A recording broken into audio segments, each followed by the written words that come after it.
Hi, everybody. It's me, the Queen Bee, Evangelist Angie BEE, and I'm excited to be with you on the International Great Black Read Aloud Day. I'm glad it's a whole month.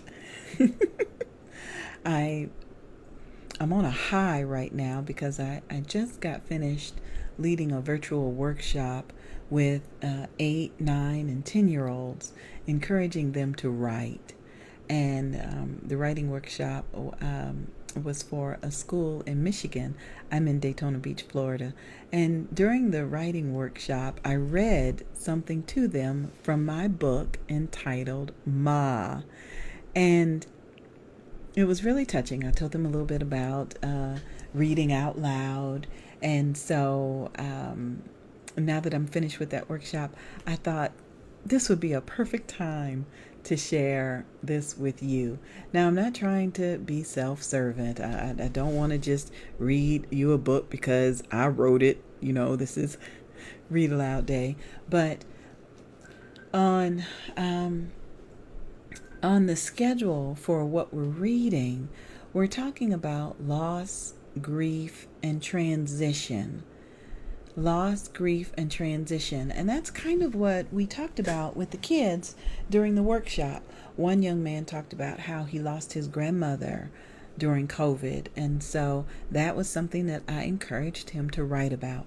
So if you don't mind, I'm going to share a little bit with you from the book entitled MAAA, published by Ladero Press, LADEROPRESS.com, Ladero Press. It's coming from beginning with page 31, and the chapter is entitled, "The Time is Now, 1:38. The time is now, 1:38.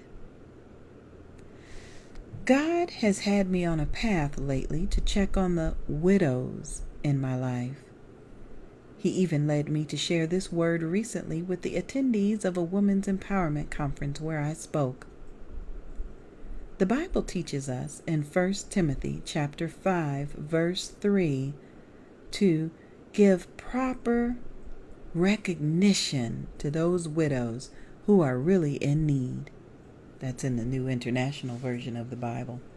So, in my mind, this means to call them, visit them, listen to them, and love them. Currently, I have 3 grandmothers that are widows and 2 very dear friends, actually now 3, very dear friends who are widows. Since August 2013, I have lived in Daytona Beach, Florida with my anointed husband. So once a month, before the pandemic, once a month I would take a day trip to the Orlando area to visit with my 2 widow friends. The first widow friend in my life lives in Apopka, Florida, and she's now at the beginning stages of some form of mental degradation. She has been a widow now for the 20 plus years that I have known her, but she was not your average widow. This perky blessing in my life was a godmother to my children. She was an advisor for my tax returns and a business partner because we sold makeup together. She has always had a lovely story to share with us, and it was a fight to pay our own bill that the waiter brought us after a meal. This widow was the one that advised me to go to the domestic violence shelter towards the end of my last marriage. And this widow has a smile and a disposition that will light up a room. Currently, she lives in assisted living with her aged doggie. And I had, quite frankly, arrived just in time to share chocolate chip cookies with her while she was sitting in the community room. "How are the girls?" she asked, referring to my daughters. "They are fine. They are grown-ups now with jobs and cars and boyfriends," was my exuberant response. "Oh, that's wonderful. Please give them my love," she said with the brightest smile. Just then, the cookies were delivered to our table, and another family arrived in the community area, pushing a stroller that transported an adorable baby. My widow friend and I cooed over the baby as the adults waited patiently for the infant's grandmother to arrive to meet them.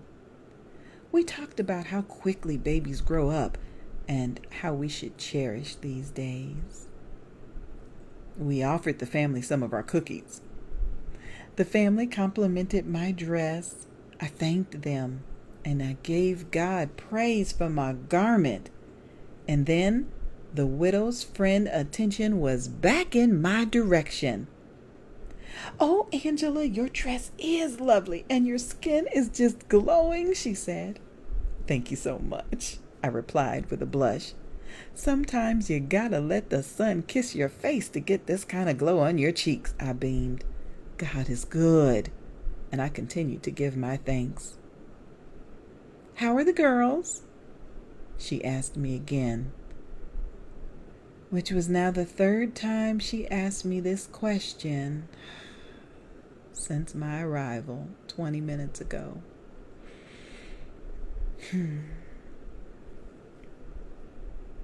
But if a widow has children or grandchildren, these should learn, first of all, to put their religion into practice by caring for their own family, and so repaying the parents and grandparents, for this is pleasing to God.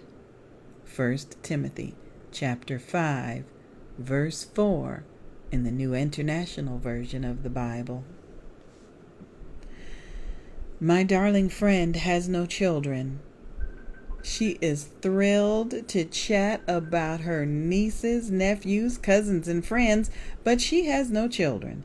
And while my daughters were growing up, this lovely widow loved my girls as if she had birthed them herself.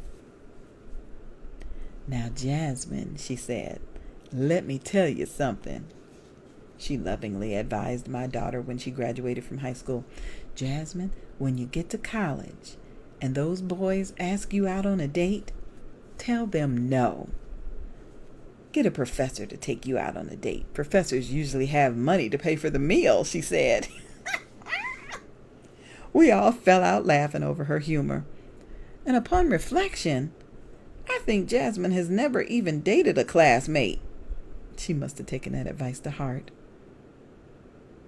I think about this widow's love quite often, and I pray for her every day. I have read this portion from my book entitled MAAA, Why Hearing God's Voice is Essential to Motherhood. I read it for the February 25th designation for loss, grief, and transition. I pray that it is helpful to someone. Please feel free to visit me online at daqueenbee.com, DAQUEENBEE.com. And I hope you enjoy the International Great Black Read Aloud Day. Started simply because we love people and we love reading. Thanks, Ladero Press, and thanks to the Fresh Book Festival. Be blessed, everybody.